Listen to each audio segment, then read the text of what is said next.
documenting the process of your journey, you are giving others a roadmap to how you build your empire. This is the part where people struggle because inherently they have a fear of being seen and heard. So insecurities, fears, doubts, they hinder someone from fully embodying their beliefs and being a leader. People need to know what you stand for. Otherwise, why should anyone follow you? The reason I do this is because I want to inspire others to pursue their calling. And I ended up here because I've always been willing to bet on myself. No matter the price I had to pay. And people talk a lot on the internet. I, however, prefer to show.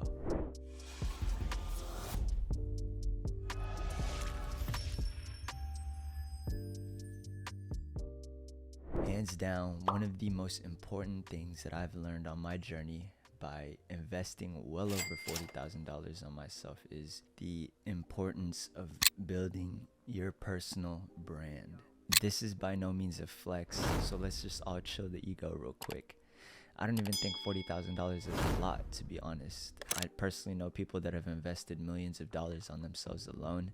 I say this from a place of, this is what I've learned and I'm sharing it with you guys. I'm someone who was born dirt poor, almost lost his life, and had to figure out things the hard way by moving out at 19. I'm willing to put my life on the line for what I believe. I believe that the new era of creators are going to impact the world. Personal brands are the foundation of the digital creator economy. They help shape the way wealth is created through a series of educational efforts for the masses with the goal of progressing the collective consciousness. Now, if you don't understand what I just said, basically we are revolutionizing the way education is brought to the people, and this is all possible through the new creator economy. It's opening doors for more people to have access to wealth that wasn't there before. There's a fantastic quote by this guy named Naval, and basically he said that there are almost 7 billion people on this planet. Someday I hope that there will be 7 billion businesses. This tweet resonates with me because the personal brand is not just the business per se, it's actually just you in general. Emulating a lot of these ideas from Dan Coe, who pretty much popularized the terminology of using yourself as the niche instead of having a niched down approach to starting your personal brand, because the personal brand is a multifaceted thing that has to do with you and your beliefs and your vision and your values and your morals and your mission, your faith, what you believe, etc. And so when you start a personal brand, it's you building a platform for yourself in order to speak your message.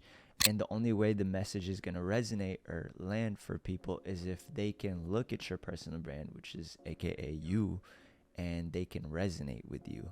And this is where people get stuck, by the way, because people don't know how to build an authentic online presence in which they can align their purpose with the way they deliver value to the digital marketplace, maintaining fulfillment as they continue the pursuit of that worthy goal. You cannot build an online presence if the life that you have in the real world has no presence. You have to start with the way you live your life out there, which seems like a very cliche thing to say, but it's true. What are you doing in your life to be someone that's worthy of attracting people to follow you on social media or to tune into your content? Like, what type of life do you live? And are you worthy of the attention that comes with people investing their time and their energy into you? I'll say this much. I started building my personal brand the moment I posted videos of myself on Twitch back in 2017. So that was 6 years ago. To be honest, I was just pursuing what I wanted to. I invested into a PC, all that good stuff. Started streaming, and I was building a following on Twitch, but I didn't realize what I was doing until 6 years later. Often people will get stuck in the phase of not knowing what their quote unquote niche is or their business is, and they try many different things, but they can never stick to just one thing. The hardest thing about this process is choosing which path to go down into. Now, one of the best things that you guys could honestly do for yourself if you're still working a 9 to 5 but you want to start a personal brand, or you want to start building at and start putting yourself out there, you can just go on social media and try to find a mentor that you resonate with and that you can learn from. I highly advise that you guys invest into a mentor, because it just makes everything that much more simpler. You're not walking in the dark. You actually get to have a flashlight and a map to guide you. So once you've chosen your path, you have to make sure to learn as much as you can in that arena as an underdog. You have to humble yourself. And most importantly, you have to value learning more than the financial gain. And the reason I'm saying this is because of the way we perceive results as beginner entrepreneurs. Our egos and minds want so badly for this journey to seem like a linear progression, when in reality, it's just the journey of moving forwards and backwards. You know, my mentor told me one of the things that has helped him on his journey is the fact that he stopped trying to rush the process and started enjoying and taking his time. And funny enough, when he took his time, wealth came to him a lot faster. So, you know, do with that information what you guys will. Growth is inevitable.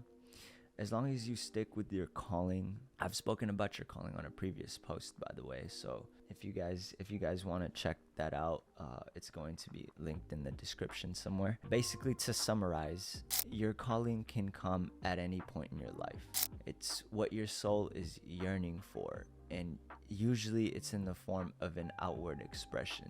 For me, this took starting a YouTube channel and just documenting the entire process of paving another way for those like me, those that resonate with me. And the process came to me as I continued to spend years down this path. You know, just learning as I go, how to speak in front of a camera, what to speak about, how to edit, how to tell stories, how to inspire, how to sell, and how to build an online business. These skills, they didn't just come to me all at once. I had to learn them along the way as I pursued my calling. You know, there were so many trials and tribulations along the way of me going down this path. I definitely lost a lot of people, most of the people that I used to associate myself. And it wasn't in a bad way. It was more so because I just wanted to, you know, I was on the path of elevating myself, and you know, these people weren't going to come with me. There's no hate towards any of these people. You know, like I said in a previous video, I genuinely wish these people the best. But for me, like, I have to focus on myself. And that's why my podcast is called the Narrow Path Podcast, because it's the path less traveled. It's not for the faint of heart. All the things that my personal brand is about, I live and breathe. Purpose, freedom, and wealth.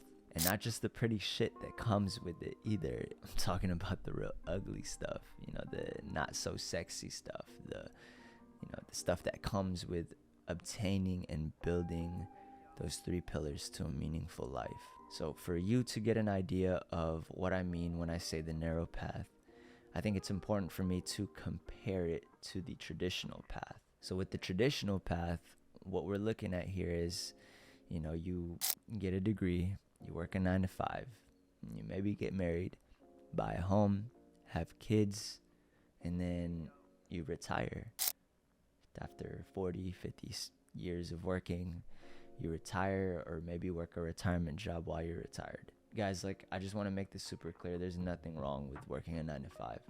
I think the most important thing for anyone's life is if they're doing something, as long as you are fulfilled, as long as you find meaning in what you're doing, that's all that matters. Not everybody has to be an entrepreneur. Not everybody has to start a business. Not everybody has to start a personal brand. I highly encourage everybody to do it because it just helps the ecosystem even more, and it just impacts the lives of those around them that much more. But again, like I said, not everybody is made for this path, and that's okay. There's nothing wrong with what you're doing if you find meaning in that. The narrow path, however, is a bit more complicated. I want to just say right off the bat that these are from my personal experiences of being on the narrow path And when I say my personal experiences, also I say my mentors' experiences, because I take in what they teach me, and the spirit of their mentorship lives and breathes through me, and I'm able to broadcast this frequency and this signal to you guys. I'm merely just sharing a blueprint of how I've lived my human experience within these last 24 years as a way to add value to yours. That's only if you choose to apply certain methods. As always, use discernment. Okay, now let's talk about the first step, which is living in service to something greater than yourself. I am not saying that one should merely just go to church once a week, pray religiously at certain periods during the day, and then all of a sudden you're living in service to God, or that all your sins will be forgiven. When I say living in service to something greater than yourself, I mean living and breathing that statement. Of course, when I say this, I'm referring to a positive force for good. Now, I'm not pushing anyone towards religion, believe me. That's not what I'm saying here, so you really have to feel me on this one.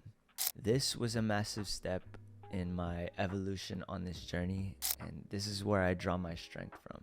The cheat code here is that God is a limitless being with limitless potential and energy.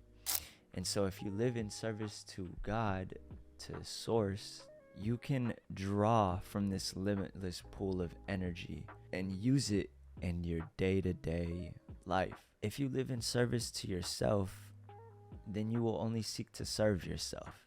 You will deny having a connection with Source or with God, and you will solely rely on your limited strength as a man or woman. Conversely, if you live in service to something greater than yourself, what ends up happening is that you're no longer limited in terms of the access that you gain for strength, endurance, grit, and willpower. And the reason this happens is because it is our ego that limits us from attaining these things. The sole job of the ego is to preserve itself.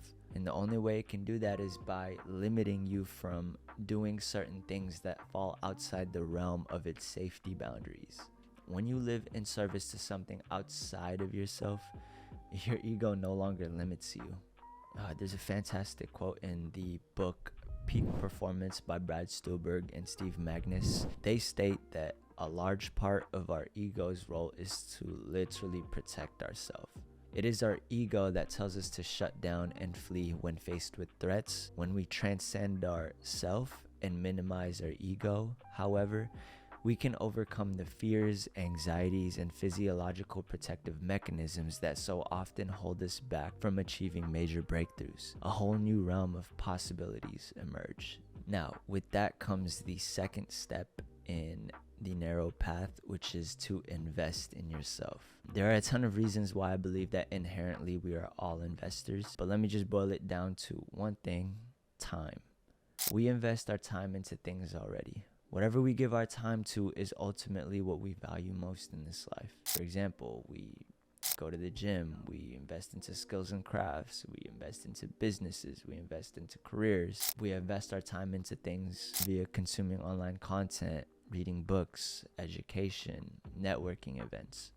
We invest time into certain jobs because we believe it's worth investing that much of our time, 8 hours a day, 5 to 6 days a week to receive a paycheck. Bottom line is, we're all investors. It's not just about reading the stock charts, the crypto charts, or even keeping up with the narrative. While yes, these are very important things when it comes to the aspects of investing, but those are just naming a few. Investing yourself is the idea of bettering yourself each and every time within all the pillars of your life by spending time on things that add to the quality of your life. The reason people struggle with this is because the rewards for these investments are usually delayed. There's a set period of time that must pass before people can reap those benefits. Now, once you've invested in yourself by leveling up your knowledge, right, through mentorship, through education, YouTube University, you can start applying those gems in your life to acquire assets. What is an asset, someone might ask? An asset is a resource with economic value that an individual, corporation, or country owns or controls with the expectation that it will provide a future benefit. This can look like stocks, this can look like crypto, precious metals, luxury watches, equipment, real estate. For example, when I bought my PC back in 2017, I lived with the expectation that this will provide a future return for me, and lo and behold, it did, although it didn't pay off right away. In fact, it took a long time before I started reaping the benefits of buying that computer.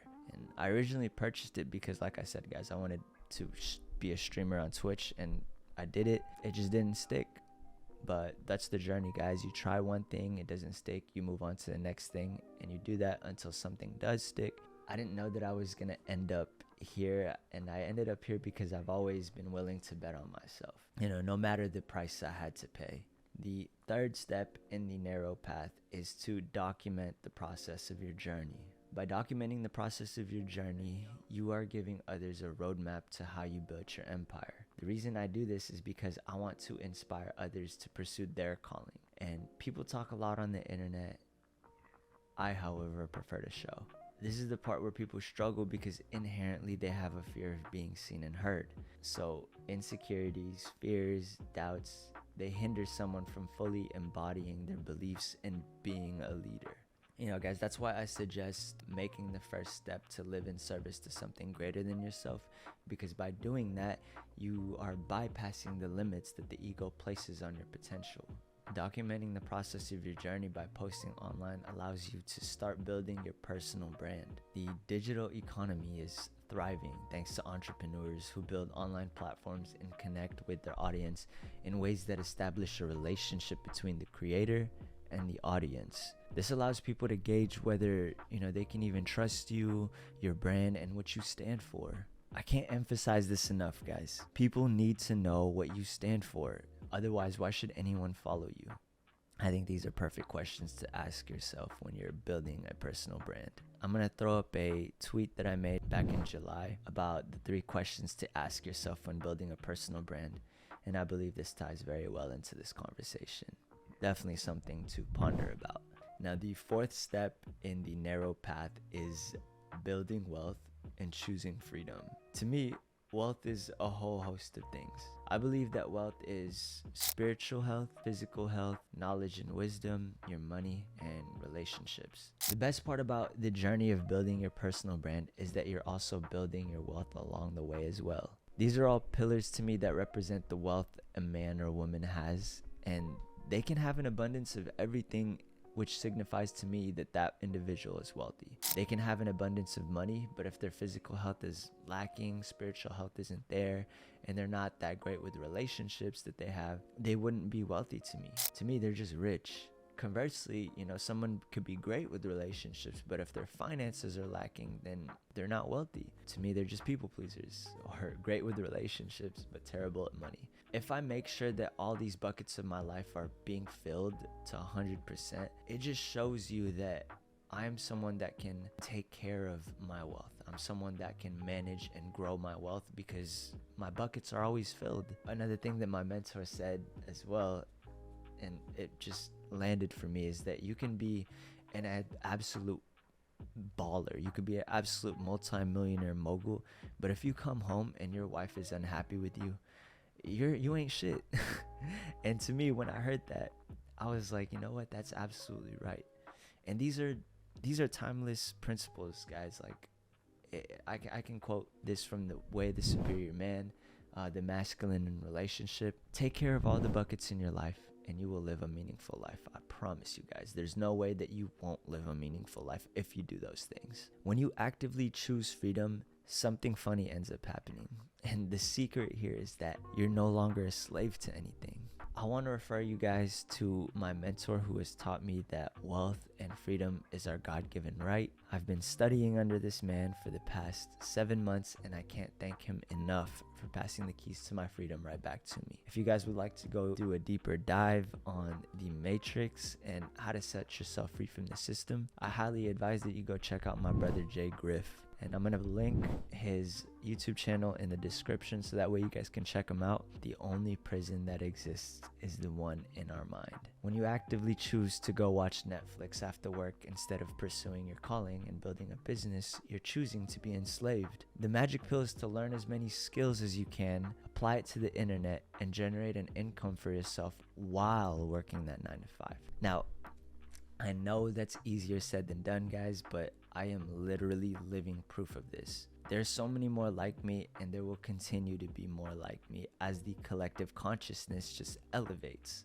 The last and final step in the narrow path is learning to play the infinite game until you die. According to Simon Sinek, in infinite games like business or politics or life itself, the players come and go, the rules are interchangeable, and there is no defined end point. There are no winners or losers in an infinite game. There is only ahead and behind. So to bring this all back full circle, if you're choosing the path of building your personal brand, there is no end goal that you are striving to get to. It's an ongoing journey till the day you die. You know, for me, guys, knowing that inevitably we would all die, it gives me a lot of peace and courage when it comes to pursuing my purpose, when it comes to building the platform that I have now, because in the end, we're all gonna have to eventually meet our maker. So press play and establish dominion over the land like God intended for all of us. Peace.